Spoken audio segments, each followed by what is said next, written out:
우리 일상에서 벌어지는 일에 공포가 결합되면 정말로 무섭죠. 일상의 균형이 깨진다는 건 내 정체성과도 연결됩니다. 내가 자주 가는 길에 살인 사건이 난다면 나랑 당장 상관없지만 괜히 무섭죠. 내가 살고 있는 집에서 이런 일이 생기면 더욱 그렇습니다. 이미 벌어진 일이라 나한테 이제는 벌어질 가능성은 적습니다. 인간은 상상하는 능력 때문에 공포를 느낍니다. 인간이 상상하는 능력이 없다면 공포를 느낄 이유가 없습니다. 내게도 벌어질 수 있다는 상상 말이죠. 그런 의미에서 타겟은 분명히 공포 영화가 아닙니다. 제게는 그 어떤 공포 영화보다 더 무서웠습니다. 그런 느낌은 저만이 아니더군요. 극장에서 영화가 끝났을 때 주변에서 무섭다라고 이야기하시더라고요. 우리 일상이 누군가에게 노출된다. 노출된 정보를 갖고 상대방이 내 모든 걸 알아낸다. 그것만으로도 공포입니다.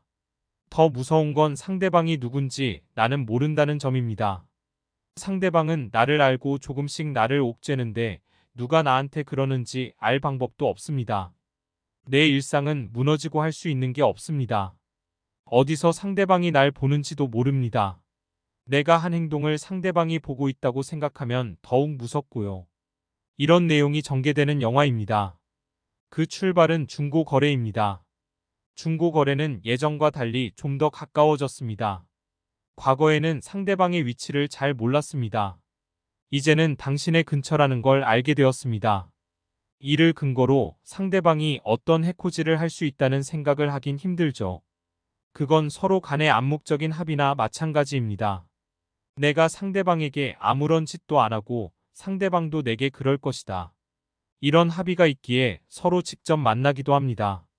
이럴 때 과거와 달리 돈만 갖고 도망가는 사람도 나타나고 있습니다. 저는 아직까지 당신 근처는 해본 적이 없습니다. 중고 거래를 해본 적은 있습니다. 직접 만나 돈 주고 물건 받고 끝이었습니다. 대부분 제가 직접 갔었죠. 당시에는 직접 현금을 찾아줬습니다. 지금은 그럴 필요가 없죠. 상대방 만나 계좌이체를 하면 되는 시대가 되었으니까요. 영화에서는 그런데 굳이 현금을 줍니다. 영화적인 장치긴 하지만 다소 현실과 동떨어진 느낌이었습니다. 영화 시작하자마자 서울 시내가 나오면서 온갖 곳에서 소리가 나며 중고 거래를 위한 물건을 올립니다. 그 중에서 한 명이 컴퓨터를 파는데 일부러 여자만 찾습니다. 컴퓨터라 직접 집으로 찾아오라고 하죠. 뭔가 위험한 일이 생길 것 같다는 뉘앙스였죠. 집에 찾아온 인물은 여자의 오빠라고 합니다. 남자는 다소 실망했고 여자의 오빠라는 사람은 돌변합니다. 위험했던 건 물건을 펴려던 남자였죠. 집이 공개된 남자의 모든 물건이 팔리기 시작합니다. 사진을 예쁘게 찍은 후에 중고 사이트에 올려 팝니다. 그 중에서 건축사무소에서 근무하던 수연씨 내선 있습니다. 이사한 후에 세탁기가 고장나 고치려니 새로 사는 게 좋습니다. 중고로 사려 찾아보니 누군가 이민 가려 싸게 판다고 합니다. 신나게 결제하고 세탁기를 받았습니다. 세탁기는 불량이라 아무것도 작동하지 않습니다. 무려 몇십만 원이나 썼는데 사기당한 거죠. 아무리 찾아봐도 물건을 판 인간은 이미 잠적했습니다. 경찰에 가서 신고했지만 돌아오는 답은 뻔합니다. 이런 사기 사건이 엄청 많으니 시간이 오래 걸린다. 3달 정도는 평균적으로 기다려야 한다. 그것도 접수라고 해야겠죠.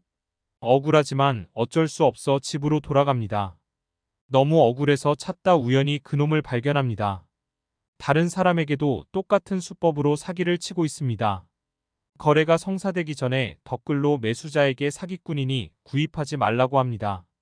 그놈은 이 사실을 알고 수연에게 연락합니다. 그 정도에서 멈추라고 말이죠. 수연은 사기를 당했는데 그놈이 오히려 협박입니다. 참지 않고 웃기지 말라고 하죠. 경찰에 신고했으니 너는 잡힐 것이라고 말이죠. 그놈은 계속 협박하면서 후회하지 말라고 합니다. 그때부터 이상한 일이 벌어집니다. 수연이 있는 집으로 주문도 안 한 배달이 옵니다. 겁이 나 경찰에 신고하지만 여전히 움직이질 않습니다. 뭔가 직접적인 행동이 나온 건 아니라 경찰도 움직이지 못하는 거죠. 이때부터 본격적으로 수연에게는 일상이 공포로 변합니다. 자신이 가장 편안해야 할 집이 그렇습니다.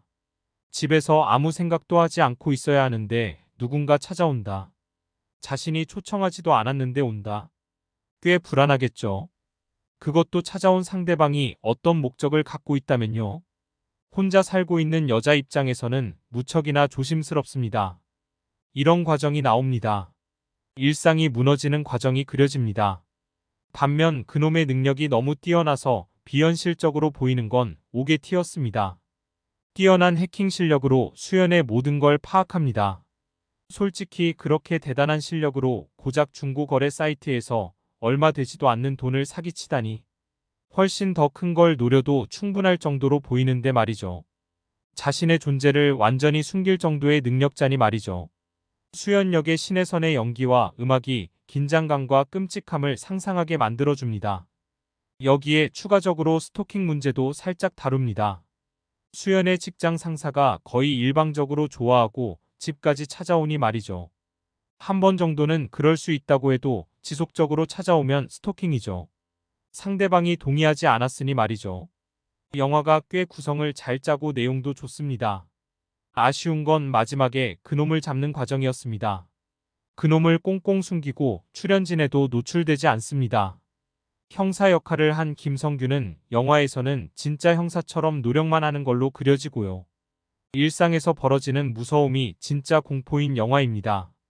영화 내내 그런 이유로 긴장감이 줄지 않아요. 음악도 공포 영화와 똑같은 타이밍을 쓰고 말이죠.